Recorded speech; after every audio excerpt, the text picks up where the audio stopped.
l'objet essentiel aujourd'hui, c'est de pouvoir annoncer ce point de presse conjoint qui réunit le Burkina Faso, le Mali et le Niger. Je voudrais, avant de faire ma déclaration, pouvoir présenter nos collègues qui sont avec nous.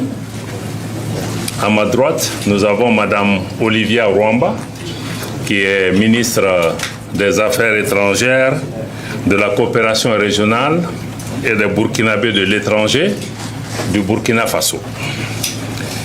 Suivi de M. Jean Karamogo Traoré.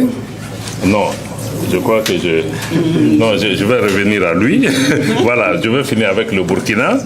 Donc, de M. Jean Karamogo Traoré, qui est à l'extrême gauche, qui est le ministre délégué au ministère des Affaires étrangères, de la coopération régionale et des Burkinabés de l'extérieur du Burkina Faso, spécialement chargé de la coopération régionale. Ensuite, nous avons une délégation de la République sœur du Niger, conduite par le colonel Abdourahmane Amadou, ministre en charge de la jeunesse, des sports et de la culture, porte-parole du Conseil national pour la sauvegarde de la patrie, assurant l'intérim du ministre des Affaires étrangères de la République du Niger. Aussi, membre de cette délégation de la République du Niger, le colonel Sani, ici à ma droite, qui est le secrétaire permanent du Comité national pour la sauvegarde de la patrie de la République du Niger. Et pour la République du Mali, nous avons le colonel Sadio Kamara, ministre de la Défense et des anciens combattants, et moi-même, Abdoulaye Diop, ministre des Affaires étrangères et de la coopération internationale. Nous avons cette délégation aujourd'hui l'honneur, au nom des plus hautes autorités du Burkina Faso, du Mali et du Niger, d'annoncer la conclusion d'un important traité par nos trois pays, notamment à travers son Excellence le capitaine Ibrahim Traoré, président du Faso, chef de l'État du Burkina Faso, son Excellence le colonel Assimi Goïta, président de la transition, chef de l'État du Mali, et son Excellence le général Abdourahmane Chani, président du Conseil national pour la sauvegarde de la patrie, chef de l'État de la République du Niger, traité dénommé comme il suit. Charte du Liptako Gourma instituant l'alliance des États du Sahel entre le Burkina Faso, la République du Mali et la République du Niger.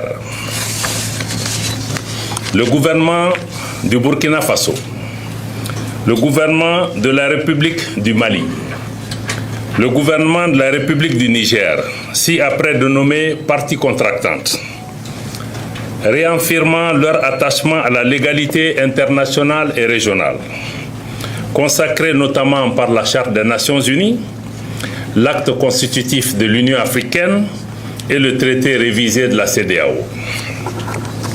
Convaincus de la nécessité de poursuivre les luttes héroïques menées par les peuples et les pays africains pour l'indépendance politique, la dignité humaine et l'émancipation économique.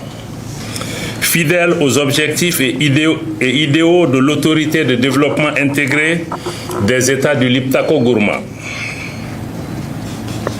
Guidés par l'esprit de fraternité, de solidarité et d'amitié, engagés à renforcer les liens séculaires entre leurs peuples, déterminés à exercer pleinement et à veiller au respect de la souveraineté nationale et internationale, résolus à défendre l'unité nationale et l'intégrité des États respectifs,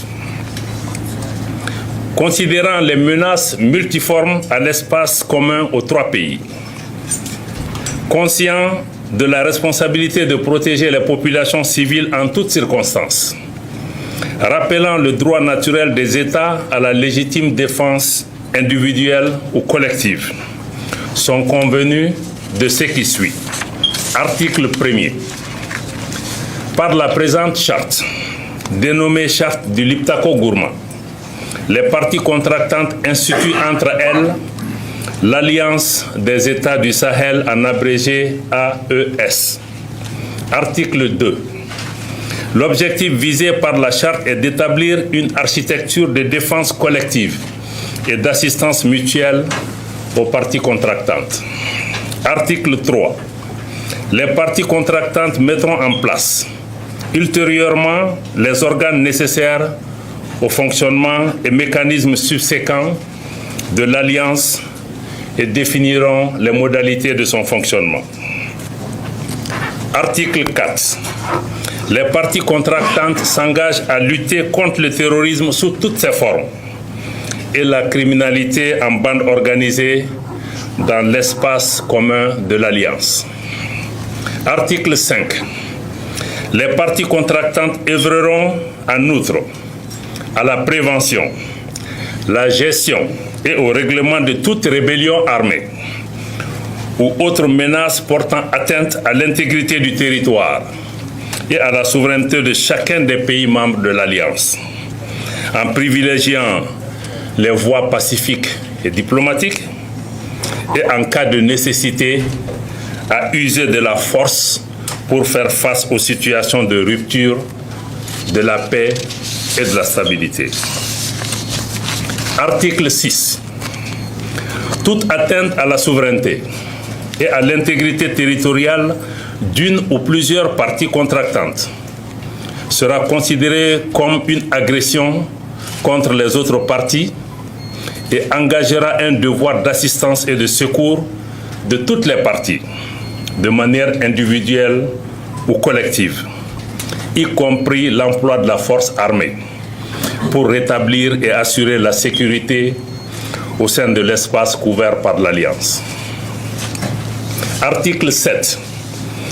L'agression, telle qu'évoquée à l'article 6, comprend également toute attaque contre les forces de défense et de sécurité de l'une ou plusieurs parties contractantes, y compris lorsque celles-ci sont déployées à titre national sur un théâtre d'opération en dehors de l'espace de l'Alliance. Toute attaque et en tout lieu contre les navires et aéronefs de l'une ou plusieurs parties. Article 8. Les parties s'engagent à ne pas recourir entre elles à la menace, à l'emploi de la force ou à l'agression, soit contre l'intégrité territoriale ou l'indépendance politique d'une partie. À ne pas faire de blocus des ports, des routes, des côtes ou des infrastructures stratégiques d'une partie par les forces armées. Ne pas, à partir d'un territoire mis à la disposition par une partie, perpétrer des attaques ou des agressions contre une autre partie ou des États tiers. Ne pas, à partir du territoire d'une partie, permettre à des groupes armés, des forces armées irrégulières ou des mercenaires perpétrer des attaques contre un pays du champ. Article 9. Les décisions de l'Alliance sont prises à l'unanimité des États parties. Article 10. Le financement de l'Alliance est assuré par les contributions des États parties. Article 11.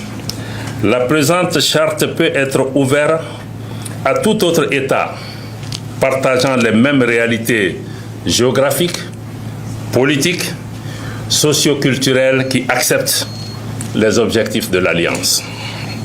La demande d'adhésion est acceptée à l'unanimité des États parties. Article 12. Toute proposition de modification de la présente charte est soumise à l'acceptation unanime des États parties. La demande de modification doit être notifiée aux autres États parties par la voie diplomatique, moyennant un préavis de 3 mois. Article 13. Tout différend né de l'interprétation ou de l'application de la présente charte est réglé par la voie diplomatique. Article 14. La présente charte peut être dénoncée par toute partie contractante. La dénonciation doit être notifiée par son notaire à toutes les parties signataires de la charte, par lettre transmise par voie diplomatique avec accusé de réception et un préavis de 6 mois. Article 15. La présente charte sera complétée par des textes additionnels en vue de la mise en œuvre des dispositions prévues à l'article 3. Article 16. Les parties acceptent les termes de la présente charte qui entre en vigueur dès sa signature par toutes les parties. Article 17.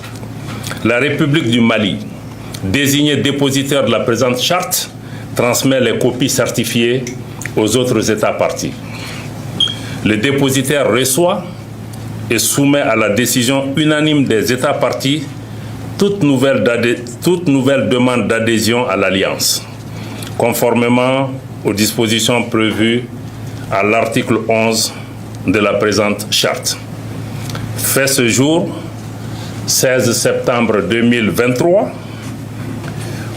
signé pour le Burkina Faso, le président de la transition, chef de l'État, le capitaine Ibrahim Traoré. Pour la République du Mali, le président de la transition, chef de l'État, le colonel Assimi Goïta. Pour la République du Niger, le président du Conseil national pour la sauvegarde de la patrie, chef de l'État, le général Abdourahmane. Afrique Média, le monde, c'est nous.